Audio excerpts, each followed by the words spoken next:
Hello cuties. তো আজকে আমার আর ট্রিপ ফর 3 ডেজের দ্বিতীয় দিন। আর আমি আজকে কোথায় চলে এসেছি?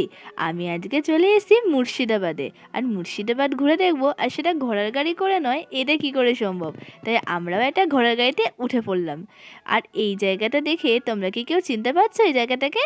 তারপরে আমরা সবথেকে ফেমাস কাঠগোলাপের বাগান দেখবো বলে চলে এসেছি। মুর্শিদাবাদে এসেছি আর সবথেকে ফেমাস কাঠগোলাপের বাগান দেখবো না, এটা কি করে সম্ভব? এই কাঠগোলাপের বাগানটা বাইরে থেকে দেখতে যতটা সুন্দর, ভিতর থেকে আরও বেশি সুন্দর। তাই আমরা ভিতর থেকে দেখবো বলে টিকিট কেটে নিলাম। তোমরা কিন্তু টিকিটের প্রাইসটা এখানে দেখতে পারো।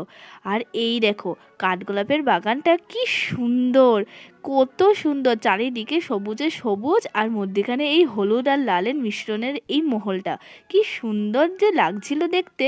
আর এই দেখো, সেই কাঠগোলাপের বাগানের গোলাপ, যদিবা এখনকার সংখ্যাটা খুবই কম।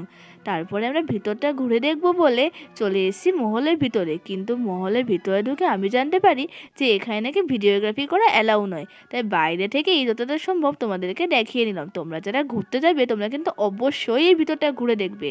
আর এই দেখো, মুর্শিদাবাদে আমাদেরকে কারা স্বাগত জানাবে বলে দৌড়ে দৌড়ে আসছে।